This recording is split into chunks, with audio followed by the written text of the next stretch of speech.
And it's simply saying that any equilibrium reaction under stress will try to shift itself to the direction that offsets the effect of the stress. It means when you, for example, change concentration for a reaction like this, if you add more ammonia into the reaction medium, that is going to be an excess amount of ammonia more than what is required for the equilibrium.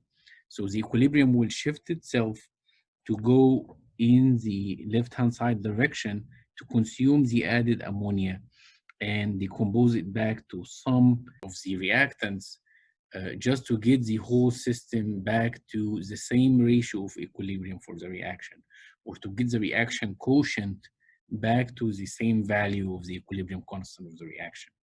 So basically, you start from an equilibrium situation right here, where the system or the reaction will have these specific concentrations for each of the substances, and then you add some ammonia. So the system is no longer at equilibrium. The ratios between the concentrations of substances is no longer at equilibrium.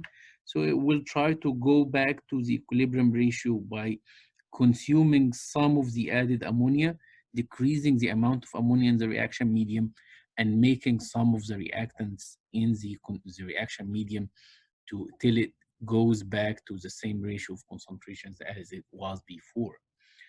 In general, for any reaction, if you add some products, the system will shift itself to the left-hand side to consume the added products and convert it back to reactants till it gets a ratio to the correct equilibrium ratio.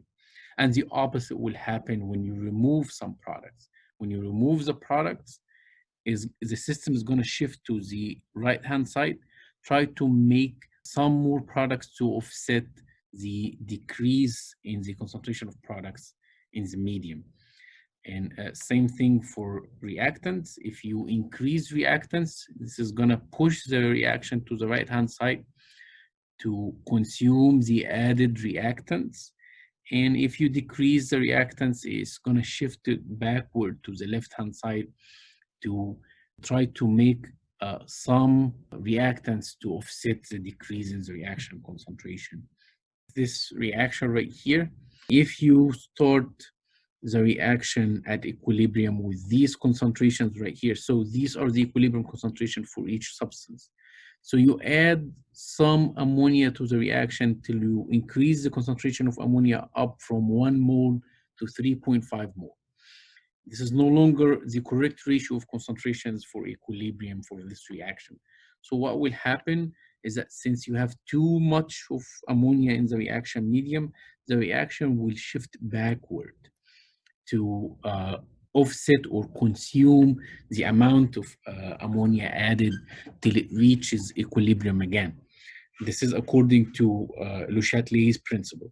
So that's the prediction that we have, which we can confirm by calculating the reaction quotient and compare it to the value of the equilibrium constant. And it's basically is going to be the actual ratio between the concentration of ammonia, which is 3.65 molar to the power 2, because of the molar coefficient being 2, divided by the concentration of nitrogen, which is 0.683, times the concentration of hydrogen, which is 8.8 to the power 3, equals 2.86 times 10 to -2, and you just compare this to the equilibrium constant for the reaction. So you will find that it's larger than the equilibrium constant for the reaction here. And as we know, when you have a reaction quotient that is significantly larger than the equilibrium constant, what will happen is that the reaction is gonna try to go to the left-hand side till the amount or the magnitude of the reaction quotient decreases all the way till it becomes equal to the actual equilibrium constant for the reaction, which is the prediction that we made based on Le Chatelier's principle.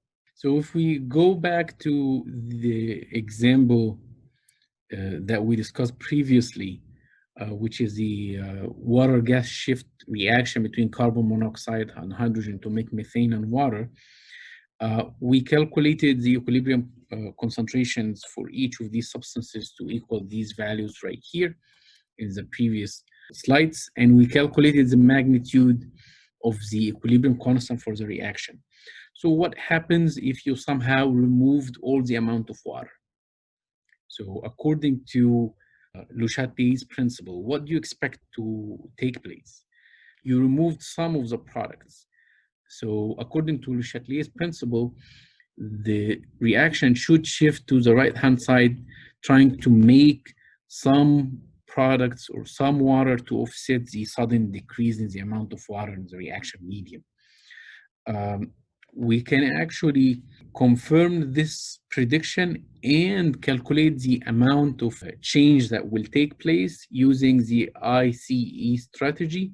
So we start from the initial condition for the reaction is that you have 0.0613 of carbon monoxide and 0.1839 of hydrogen and 0.0387 of methane, and you somehow removed all this amount of water, so you have zero water.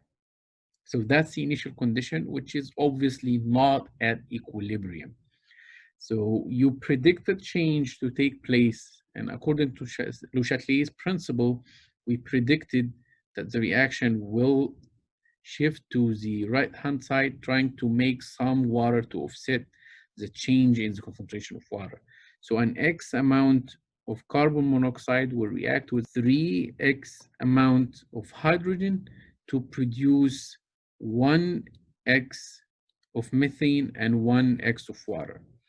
And when this happens, the system will retain equilibrium again, and the concentration at equilibrium is going to be the initial concentration minus the change for carbon monoxide, same thing, initial concentration minus the change for hydrogen, and it's going to be the initial concentration plus the change for methane, and it's going to be X for water because the initial concentration for water is zero already. And then we will use the equilibrium constant expression, which equals 3.93, to establish the equation and solve for X. So it's going to be the concentration of the products. It's 0.0387 plus X times X for water divided by 0.0613 minus X for carbon monoxide times 0.1829 minus 3X to the power 3 for hydrogen. And using this equation here, we will simply solve for X, and it's going to give us X equals 0.0122 molar.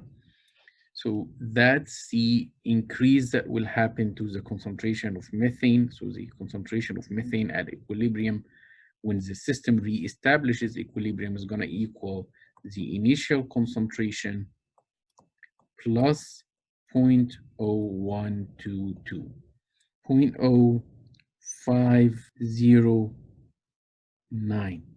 And that adds a really interesting way to increase the amount of products in chemical reactions, not by increasing the amounts of the reactants in the medium, but by removing a byproduct out of the container that will cause the equilibrium to shift forward and make more products.